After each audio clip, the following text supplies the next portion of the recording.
जो प्रमुख एजेंडे हैं जिनमें स्वीकृति प्राप्त हुई उसको मैं आपको बता दूं। उद्योग विभाग के अंतर्गत 28 79 79 करोड़ 92 लाख रुपए का वित्तीय प्रोत्साहन क्लियरेंस दिया गया है इथेनॉल इकाई के लिए।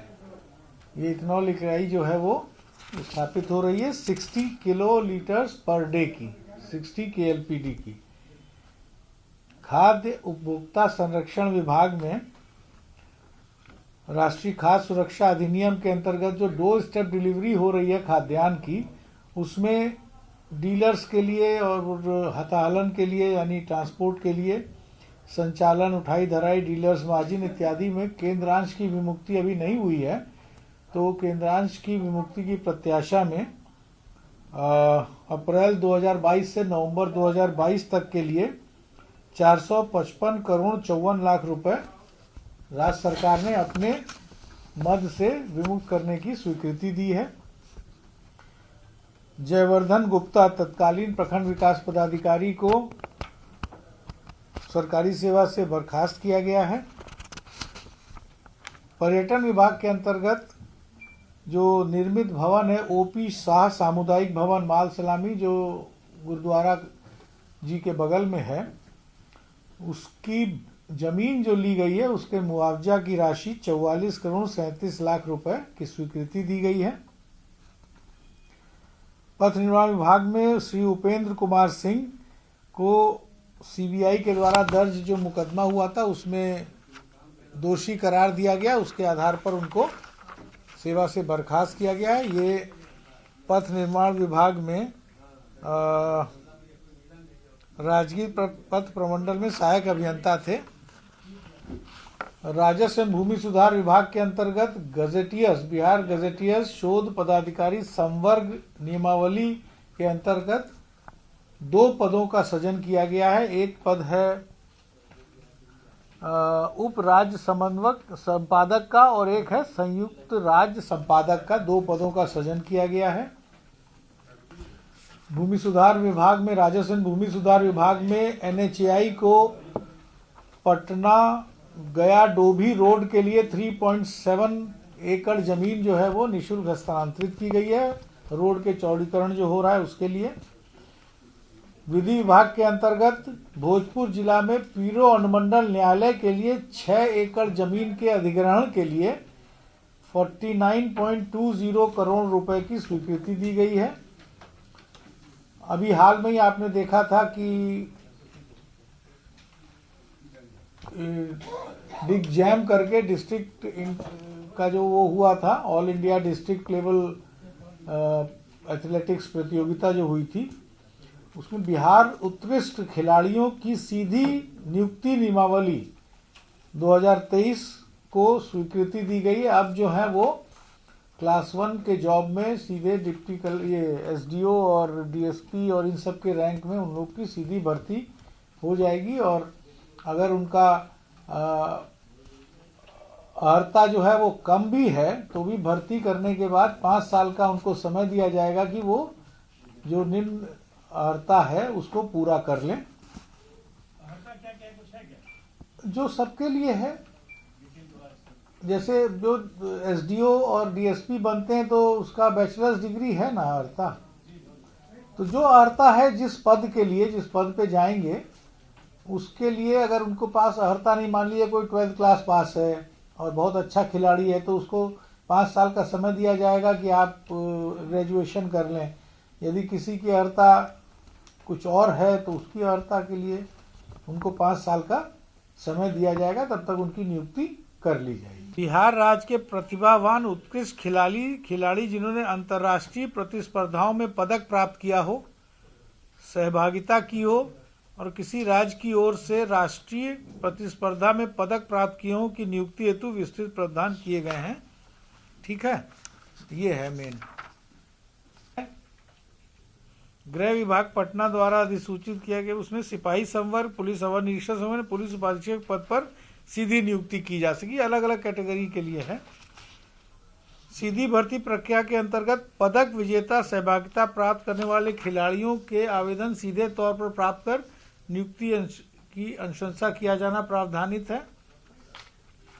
और उत्कृष्ट खिलाड़ी किसी पद पर नियुक्ति हेतु निर्धारित शैक्षणिक योग्यता धारण नहीं करने के बावजूद भी नियुक्ति के पात्र होंगे, परंतु ऐसे खिलाड़ियों को 5 वर्ष के अंदर जो अर्हता है न्यूनतम वो प्राप्त करना होगा। A1 A2 में वर्णित खेल जो हैं, A1 A2 जो है वो ओलंपिक्स और विश्व कप में अगर मेडल प्राप्त किया है या उसमें सहभागिता भी है तो उनको सबसे ऊपर की श्रेणी में दिया जाएगा।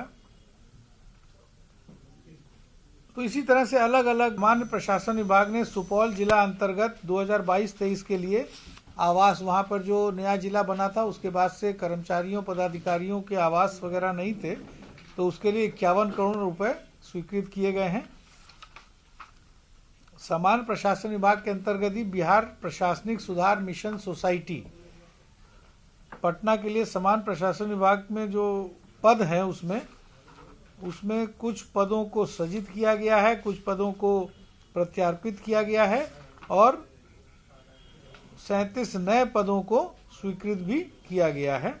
और कुछ जो पद पहले से थे उनमें से कुछ को प्रत्यार्पित करते हुए और बाकी का अवधि विस्तार जो है वो 23-24 से 25-26 तक के लिए किया गया है। उसी तरह स्वास्थ्य विभाग के अंतर्गत स्वास्थ्य भवन का निर्माण हो रहा है, जहां पर स्टेट हेल्थ सोसाइटी का भवन है उसी के आसपास। उसके लिए पुनरीक्षित प्राक्कलन 58.33 करोड़ का स्वीकृत किया गया, क्योंकि उसमें स्कोप ऑफ वर्क एक मंजिल ऐड की गई है और कुछ अन्य चीज़ें ऐड की गई हैं। तो उसका पहले प्राक्कलन था 58.33, अब हो जाएगा 87.46 करोड़ रुपए का पुनरीक्षित प्राक्कलन की स्वीकृति दी गई है। एक महत्वपूर्ण निर्णय हुआ है स्वास्थ्य विभाग के अंतर्गत राज्य के सभी सरकारी चिकित्सा महाविद्यालयों में स्नातक, स्नातकोत्तर और सुपर स्पेशलिटी पाठ्यक्रमों में नामांकन हेतु नामांकन एवं अन्य शुल्कों में एकरूपता लाने हेतु नामांकन एवं अन्य शुल्कों के पुनर्निर्धारण तथा राष्ट्रीय आयुर्विज्ञान आयोग नई दिल्ली के प्रावधानों के अनुरूप निजी चिकित्सा महाविद्यालयों और डीम्ड विश्वविद्यालयों के स्नातक एवं स्नातकोत्तर पाठ्यक्रमों में 50% सीटों पर नामांकन एवं अन्य शुल्क सरकारी चिकित्सा महाविद्यालयों के निर्धारित शुल्क के अनुरूप ही किए जाएंगे, इसकी स्वीकृति दी गई है।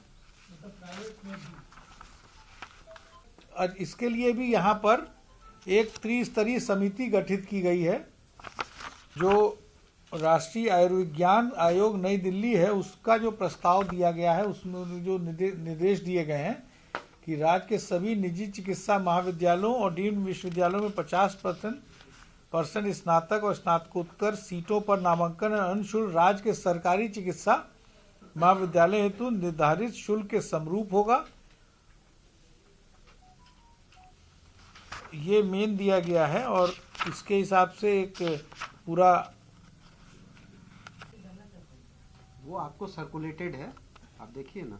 स्वास्थ्य एवं संबद्ध विज्ञान संस्थान जो कोलेवर में है, नियमावली 2005 के नियम 4 में संशोधन की स्वीकृति दी गई है। उसमें क्या था कि पहले ये जो नियमावली बनी थी ये 1947 से पहले का था वो सब। तो उस समय कुछ लोग बंगाल के भी इसमें थे, कुछ उड़ीसा के लोग थे और आयुक्त और सचिव के उस पे जो है पूरा गठित थी। तो अब इसका गठन जो है वो माननीय मंत्री स्वास्थ्य विभाग इसके अध्यक्ष होंगे, अपर मुख्य सचिव स्वास्थ्य विभाग उपाध्यक्ष होंगे और फिर कई उसमें सदस्य हैं, जो कि ये समिति है जो कि संस्था के स्वासी संस्थान होगा और प्रबंधन समिति में निहित होगा। ये पूरा जो स्वासी निकाय की जो समिति बनी है उसको पूरा रिकास्ट किया है। पुरानी जो थी वो बहुत ही उसमें उड़ीसा और बंगाल के भी लोग थे, तो अब जरूरत नहीं है, रांची और झारखंड के भी लोग थे। इसी प्रकार पथ निर्माण विभाग के अंतर्गत 3 जिलों में कई लेवल क्रॉसिंग और आरओबी इत्यादि के लिए 238 करोड़ 53 लाख 39,500 रुपये की राशि स्वीकृत की गई है, उसकी प्रशासनिक स्वीकृति, और उसमें करीब कितने हैं, दरभंगा में है, कुछ पश्चिमी चंपारण में है, बेगूसराय में, अलग अलग स्कीम्स हैं जिसका की डिटेल्स है। भाग में आर्यभट्ट विश्वविद्यालय के अंतर्गत 7 विभिन्न स्कूल जो स्थापित किए गए थे, जैसे स्कूल ऑफ ज्योग्राफिकल स्टडीज़ और इस तरह करके, उन सबको पिछले मतलब 2018 में, पहले तो इंडिपेंडेंट थे, अभी 2018 में उनको विश्वविद्यालय के साथ मर्ज कर दिया गया एज अ डिपार्टमेंट, और अब उनमें 201 पदों के सृजन की स्वीकृति आज दी गई है, जिसमें शिक्षक और पदाधिकारी कर्मचारी सभी लोग रहेंगे। संसदीय कार्य विभाग के अंतर्गत विधानमंडल के दोनों सदनों के सत्तारूढ़ दल के मुख्य सचेतक, उप मुख्य सचेतक और सचेतक गण तथा विरोधी दल के मुख्य सचेतक, इन लोग को पहले HOR की सुविधा होती थी, जिससे कि रेल से ही ये लोग कहीं भी जा सकते थे। HOR होता है हाई ऑफिशियल रिक्विजिशन। तो इन लोग काफ़ी वो था कि भाई अब तो रेल तो बहुत ज़्यादा लोग चलते नहीं हैं, वायुयान से चलते हैं, और बाकी जो वो उसी दोनों सदनों के जो माननीय सदस्य हैं उनको HOR के मतलब HOR नहीं बट 4 लाख रुपए का पास के हिसाब से मिलता है, रेल का मिलता है वो, और वायुयान के लिए उनको रिम्बर्समेंट होता है। तो अब उनको ये विकल्प दिया गया है कि आप चाहें तो HOR ले सकते हैं, या जो सामान्य सदस्य हैं विधानमंडल के, उनकी भांति आप उनकी तरह से आप रेल और विमान का HOR नहीं, या तो HOR लें, या उसका जो ये बोलते हैं क्या कहते हैं रिम्बर्स करने का, या उसका जो पास मिलता है वो ले सकते हैं, दोनों में से एक। और वो अपने नियुक्ति के 1 माह के अंदर उनको ये विकल्प देना पड़ेगा। और जो पहले से हैं सचेतक वगैरह, तो उनको इस अधिसूचना की घोषणा के बाद, अधिसूचना के बाद जो है वो 1 माह के अंदर अपना विकल्प दे सकेंगे। पथ निर्माण विभाग के अंतर्गत भूमि अर्जन से संबंधित मामलों के अनुश्रवण के लिए 2 पदों को स्वीकृत किया गया। ये संविदा आधारित पद होंगे।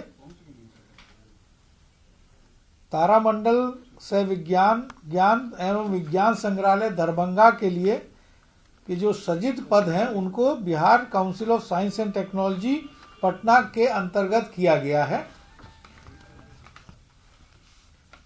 उसके बाद उद्योग विभाग के अंतर्गत फतुआ में Messrs Tejas iron and steel private limited को 3 lakh metric ton per annum की क्षमता का TMT और TOR इकाई के लिए प्रोत्साहन राशि की स्वीकृति दी गई है। भवन निर्माण विभाग के अंतर्गत जो मॉडल विधायक आवास हैं, उसमें से अभी 201 आवास बनना शेष रह गए हैं, जिसको की कार्य जारी है, और पुराने जो कॉन्ट्रैक्टर थे उनको ब्लैकलिस्ट करके उनको हटा दिया गया है, और नया कार्य के लिए पुनरीक्षित प्राक्कलन 629 करोड़ 6,70,000 रुपए का स्वीकृत किया गया है। इसी प्रकार नगर विकास विभाग में नमामि गंगे प्रोग्राम, जो कि 100% केंद्र प्रायोजित योजना है, उसमें सुपौल नगर परिषद में इंटरसेप्शन एंड डाइवर्जन तथा सीवेज ट्रीटमेंट प्लांट STP इत्यादि के लिए 60 करोड़ 14 लाख रुपए स्वीकृत किए गए हैं,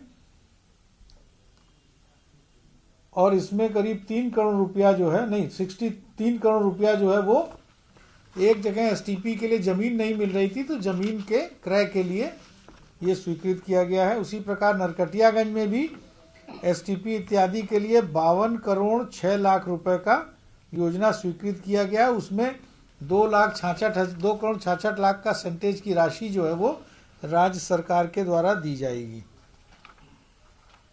योजना एवं विकास विभाग के अंतर्गत जन्म और मृत्यु रजिस्ट्रेशन अधिनियम की धारा 7 की धारा उपधारा 1 और 5 में शक्तियों का प्रयोग करते हुए रजिस्ट्रार उप रजिस्ट्रार अधिसूचक के संबंध में कुछ सरलीकरण किया गया है। जिसमें सहायक सांख्यिकी पदाधिकारी रजिस्ट्रार, वो अब रजिस्ट्रार जन्म और मृत्यु हो जाएंगे। प्रखंड सांख्यिकी पदाधिकारी भी रजिस्ट्रार जन्म और मृत्यु होंगे, और प्रखंड सांख्यिकी पदाधिकारी रजिस्ट्रार जन्म और मृत्यु होंगे। उसी तरह से चिकित्सा महाविद्यालयों में अधीक्षक उपाधीक्षक हो जाएंगे, और प्राथमिक स्वास्थ्य केंद्र में भी प्रभारी चिकित्सा पदाधिकारी। अब पहले की तरह उनको एक ही जगह पर नहीं भागना पड़ेगा, अब अलग अलग जगह के लिए अलग अलग रजिस्ट्रार बर्थ एंड डेथ बना दिए गए हैं। तो इससे क्या होगा कि लोग जहाँ पर ही, जैसे आपका मेडिकल कॉलेज में या हॉस्पिटल, ये पीएससी में या कहीं हॉस्पिटल में बच्चा अगर पैदा होता है तो वहीं आपका रजिस्ट्रेशन भी हो जाएगा, और अगर मृत्यु होती तो वहीं पर वो प्रमाण पत्र भी दे सकेंगे। योजना विकास विभाग में एक अत्यंत महत्वपूर्ण डिसीजन लिया गया है। अभी हमारे पास ह्यूमिडिटी के लिए, बरसात और ठंडा वगैरह पड़ता है, उस सब चीज़ के लिए तो हमारे पास मौसम विज्ञान की प्रणालियां हैं जिससे हमको पता चल जाता है। लेकिन कोहरा, फॉग और कोल्ड वेव को डिटेक्ट करने का कोई हमारे पास वो नहीं है, क्या नाम है, सॉफ्टवेयर कहिए या उसकी कोई प्रणाली नहीं है। तो उसके लिए national centre for atmospheric research USA से हमारा इकरारनामा करने की स्वीकृति दी गई है, जो $50,000 में वो वन टाइम अपना जो सॉफ्टवेयर है या जो उनकी प्रणाली है उसको देंगे। उसके बाद यहाँ पर उसको हम लोग अपने हिसाब से विकसित करके, और तब हम फॉग, क्योंकि फॉग के कारण काफ़ी एक्सीडेंट्स भी होते हैं और हमको पता नहीं चलता है कि एकदम से कब फॉग आ जाएगा, और उसके अलावा कोल्ड वेव का भी हम लोग भविष्य में आने वाली है भविष्यवाणी कर सकेंगे उस चीज़ में। नालंदा खुला विश्वविद्यालय के विभिन्न भवनों के निर्माण के लिए पुनरीक्षित प्राक्कलन 1,20,00,000 रुपए का स्वीकृत किया गया है। और एक महत्वपूर्ण डिसीजन हुआ है जो कि सुप्रीम कोर्ट के उससे भी आच्छादित है। माध्यमिक एवं उच्च माध्यमिक विद्यालयों में समावेशी शिक्षा के लिए जो दिव्यांगता प्राप्त ये हैं बच्चे हैं, उनके लिए अभी हम लोग को पढ़ाने के लिए कोई अलग से स्पेशल एजुकेटर्स नहीं होते हैं, तो उसके 270 पदों का सृजन किया गया है, ताकि जो लोग दिव्यांगता प्राप्त बच्चे हैं, उनको, कुछ लोग मेंटली रिटार्डेड होते हैं, कुछ लोग आँख से नहीं देख पाते हैं, या लोकोमोटिव होता है, या स्पीच का, या कान के, तो उसके लिए अलग अलग स्पेशलिस्ट होते हैं। तो उनके रिक्रूटमेंट के लिए 270 पदों का सृजन किया गया है।